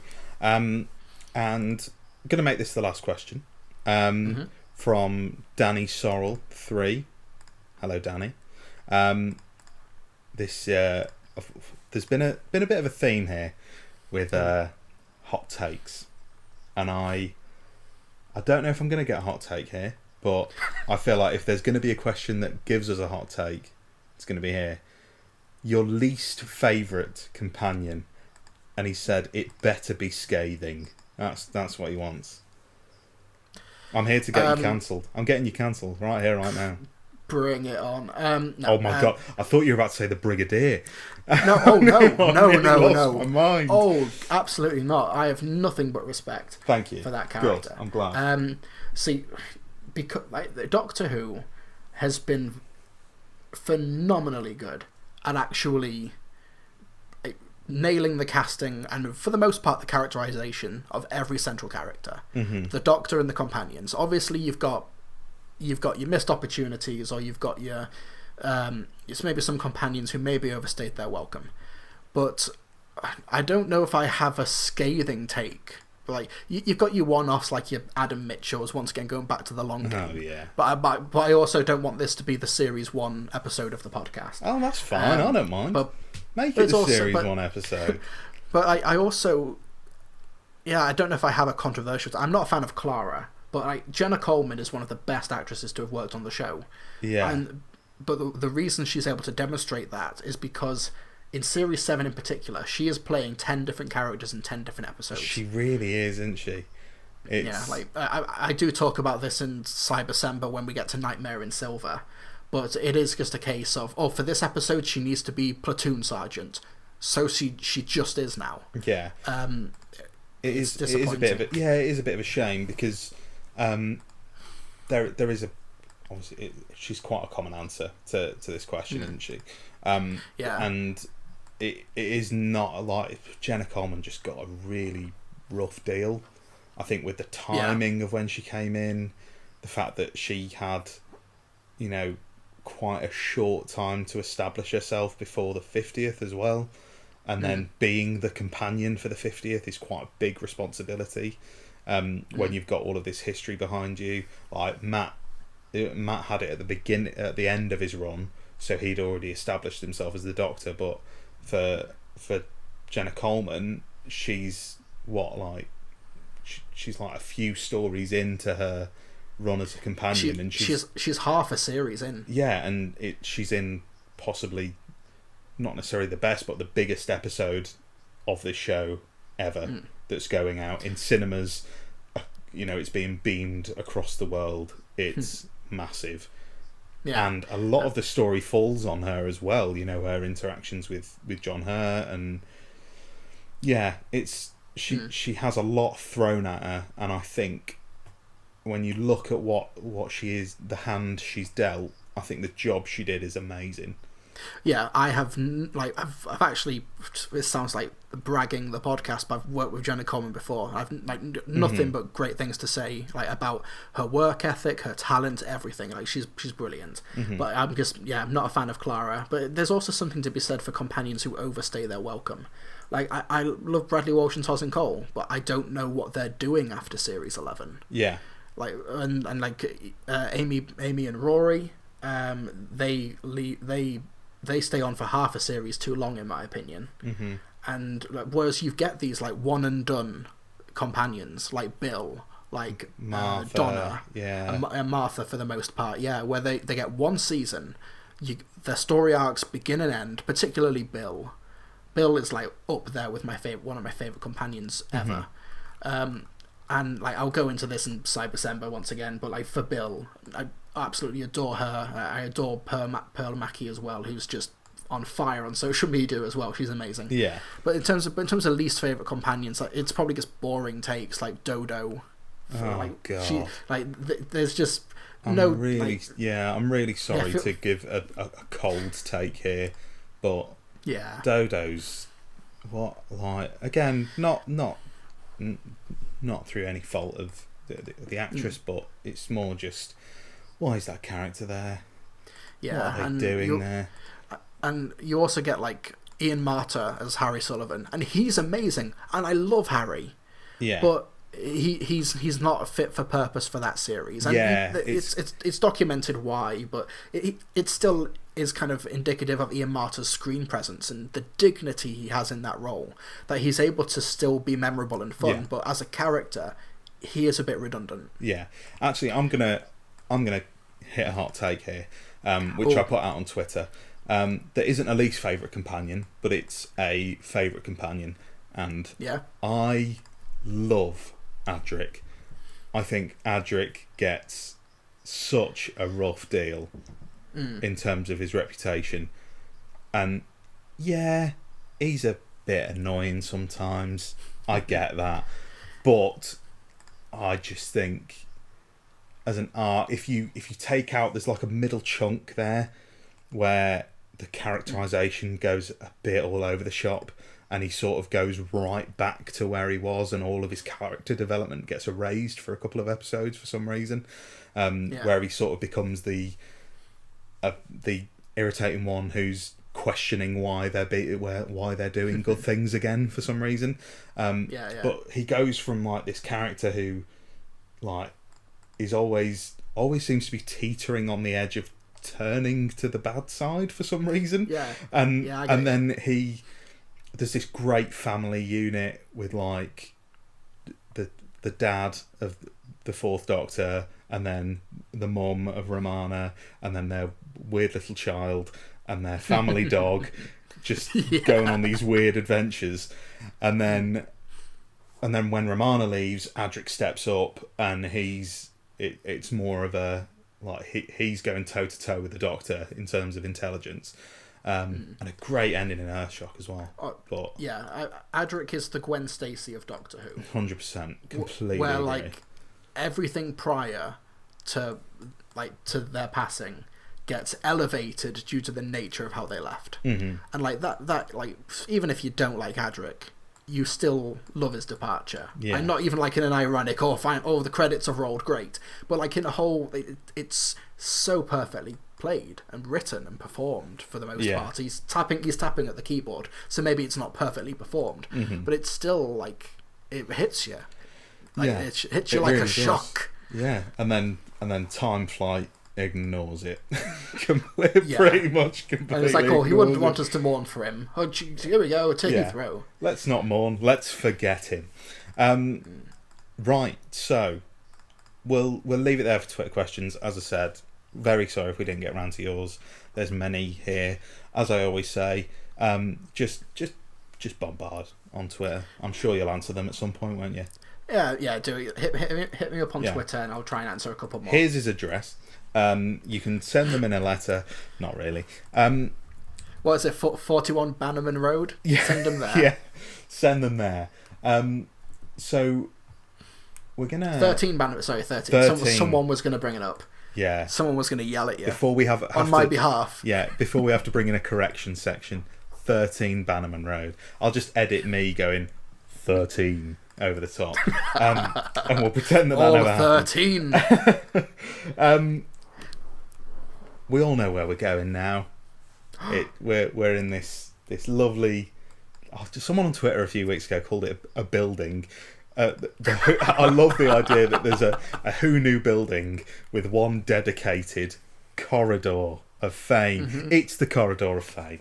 Let's go. Have you ever been limited by who you were before? One day I shall come back. Yes, I shall come back. Our lives are different to anybody else's. That's the exciting thing. Sarah Jane? Do I have the right? For some people, small, beautiful events is what life is all about. Compared to us, 10 million years of absolute power. That's what it takes to be really great decision, Prince Ripples. Like a huge boulder dropped in a lake. But it was a childish dream that made you a doctor. You dreamt you could no more.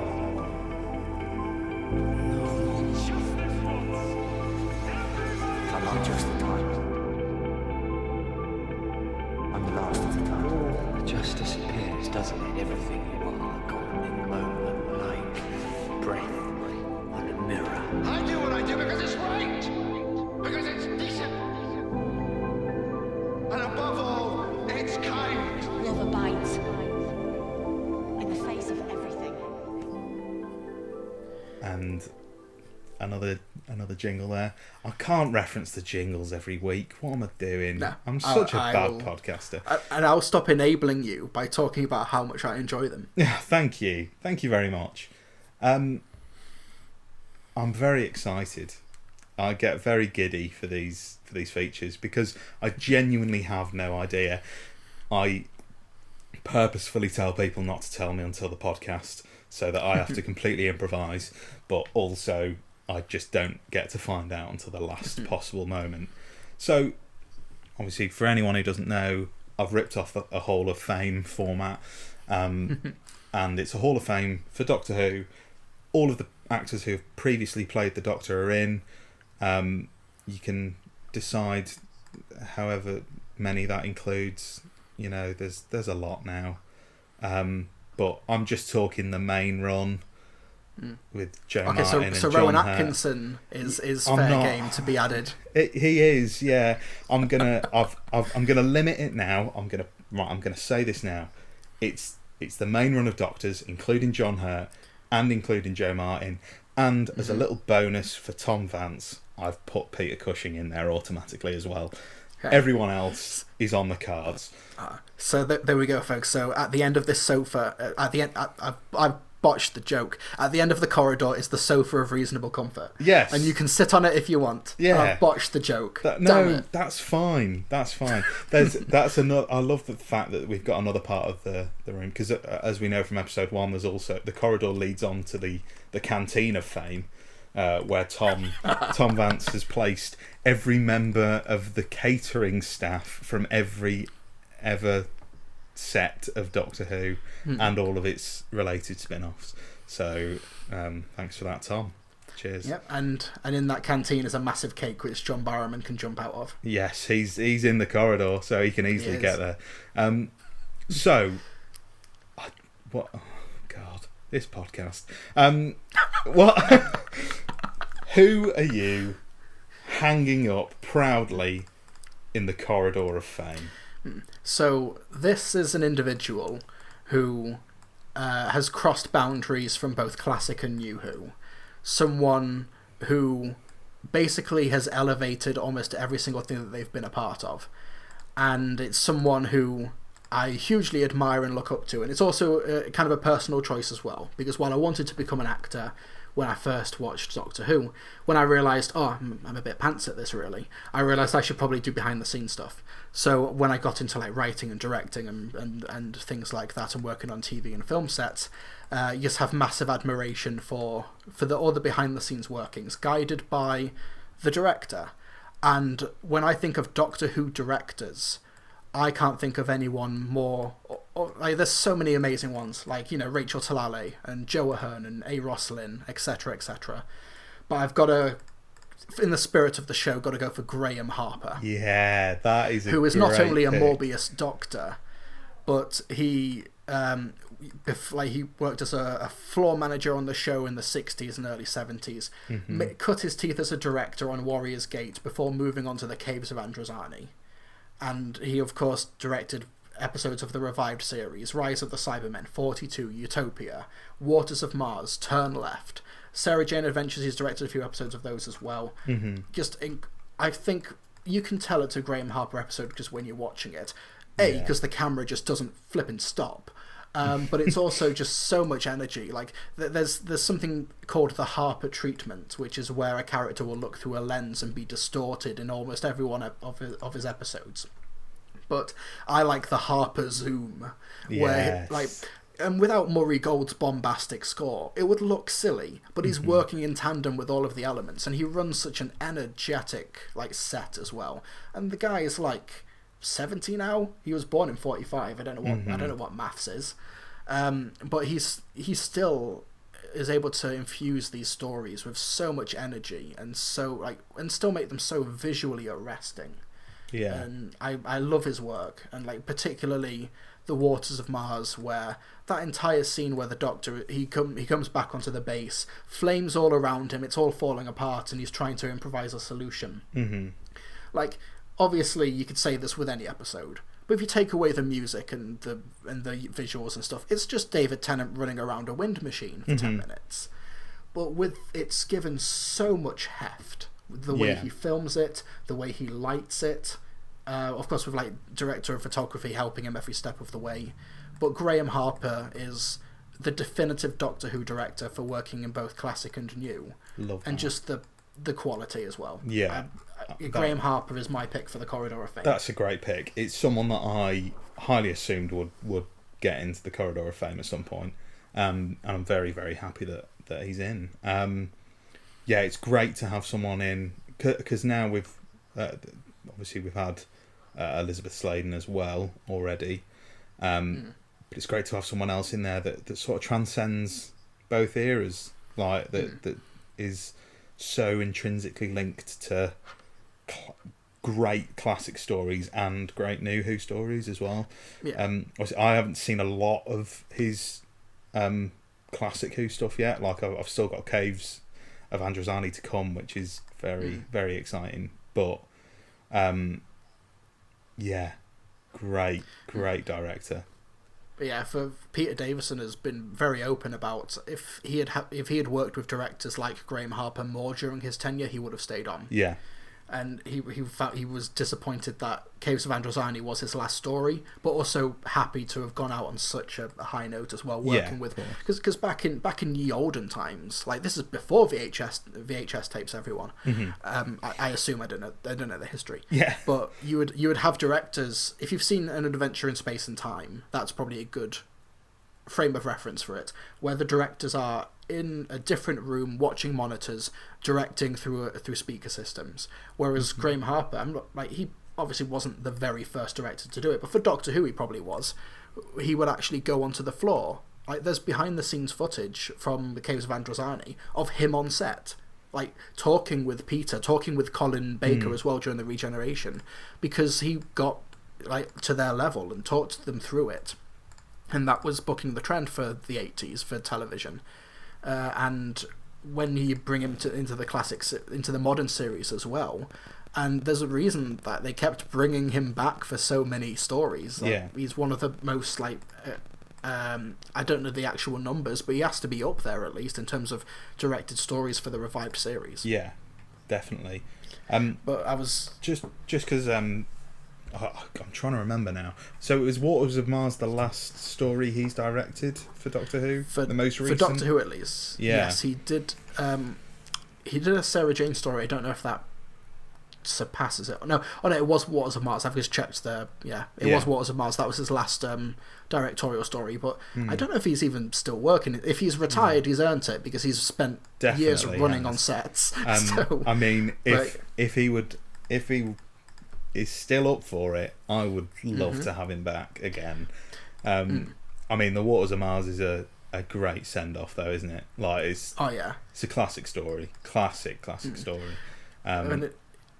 But yeah, there's so much talk of of the energy that Harper brings behind the camera, but when you get to stories like Turn Left, that's a character piece, and he's able to still do the sensitive topics and still able to bring these performances out of the actors as well. But I was very fortunate at VorpCon a few years ago to meet Graham Harper, where he did a panel and he showed B footage of his work on Journey's End, because he did Stolen Earth and Journey's End. And I got to meet him outside with a copy of his book, and he signed it as well. He signed it. On the inside it says, "To Will, with very best wishes, Graham Harper." Wow. You can get this book. It's called Calling the Shots, Directing the New Series of Doctor Who. You can get it on Amazon, pre-owned for a couple of quid. Yeah. But it's a really great read. He kept a diary. I'm definitely going to have a little look, yeah. Yeah, he kept a diary of his first few stories. Like, he talks about his difficulties filming Rise of the Cybermen and working with those Cybermen costumes and trying to make them look intimidating. Yeah. And whenever I watch Rise of the Cybermen, and there's that scene where David Tennant is in the middle between Rose and Mickey, telling them to come back here now, and they're going off their separate ways. Whenever I watch that scene now, I go back to reading that book, and when you watch, it's so nerdy, you watch it and you can see the image is a little bit grainy and pixelated. That's because it was practically nighttime when they filmed it, because that was like the 11th hour they shot that, and they needed to get that done, but they were losing the light. There were too many people, it wasn't working, it was so frustrating. But yeah, it's just a fun book to read. It's a great read. I recommend it if you're interested in the behind the scenes of Doctor Who. Well, it sounds great, and well, I will I'll pop that picture in a frame, and it will be up in the corridor, because Graham Harper is in alongside the wonderful Liz Sladen, the wonderful John Barrowman, and the wonderful William Russell, and all of the Doctors, of course. So that's a great pick.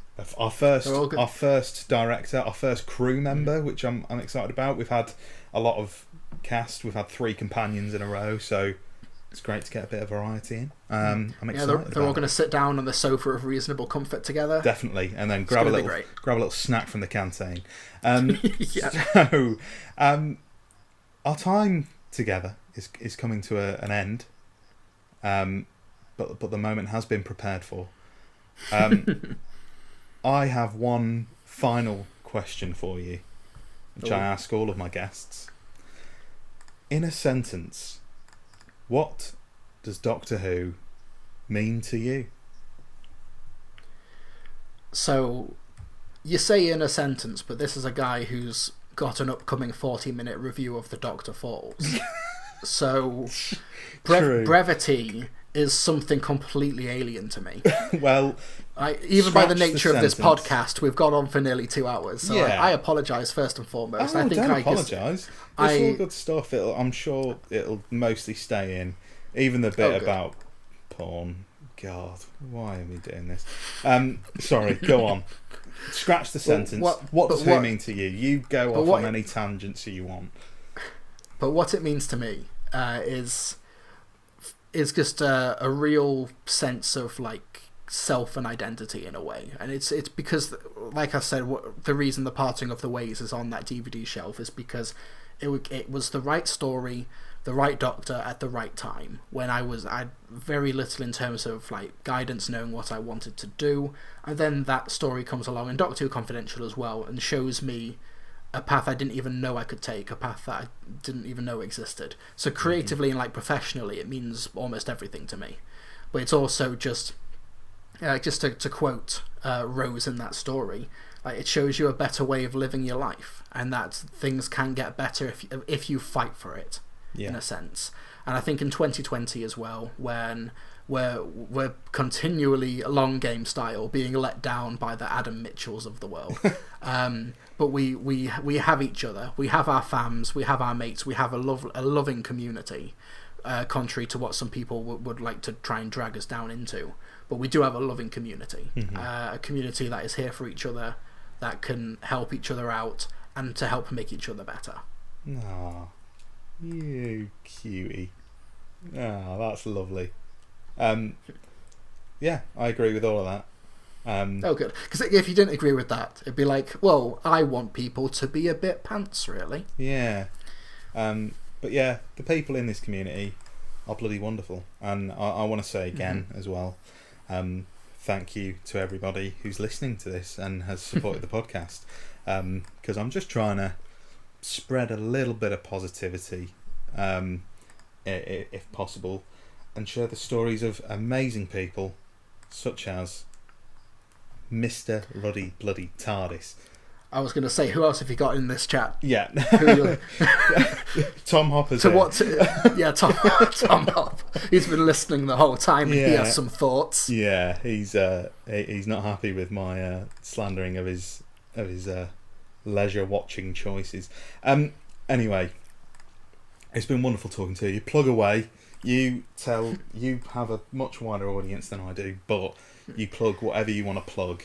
right now. Okay. Well, thank you very much. So, firstly, one thing that I don't think many people of mine do listen to, which is fair enough, it's very different. Myself and my fiancée have a podcast called the Monster Monday podcast. Every Monday we talk about a horror film that gets selected from a massive wheel that we spin at the end, and that dictates what we talk about next Monday. Just talk about random horror films.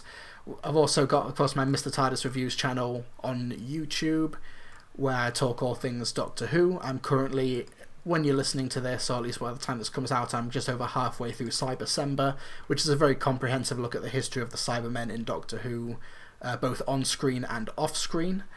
And, of course, I've got my audio drama as well, The Collateral of Ivanhoe, which you can watch on my YouTube as well. And in the description is the script for that episode. If you didn't want to listen to an audio drama, if you just wanted to read a script or read along with the audio drama, because it doesn't have subtitles, but you can download the script and read that as well. And my Twitter, at Trilby Reviews, that's TRILBEE Reviews. And I think that's everything. Wonderful. And I'm just going to borrow that little plug there. Obviously, Who Knew, a Doctor Who podcast, is now available and hopefully pretty much on all podcasting platforms. You can get it on your Amazon Alexa, which is very exciting. You can get it on Spotify, you can get it on Apple Podcasts, Google Podcasts, Anchor. So that's all great. I think we're just waiting on TuneIn, but it may be live by the point that this is up. You can follow me on Twitter. Me personally, it's at Josh Ryan Carr, and you can follow the podcast for any news and guest announcements, so you get a chance to ask questions at Who Knew Podcast. Also on Instagram, Who Knew DWPod as well, if you wanted to. It's the same as the Twitter, really. So if Instagram's your jam, you can check us out on there. But it's been absolutely wonderful speaking to you, and I hope that we get the chance to do this again. Yeah, this has been lovely. Thanks so much for having me on. And we're very excited about any upcoming projects that you have, I'm sure. But yeah, wonderful chat. Thank you very much. Thanks so much for having me. Thanks everyone. Goodbye, and goodbye, Tom Hopper. I apologise again. He's been listening the whole time. The whole time, definitely. No, he's behind you, but don't look, because that will really piss him off. Oh God.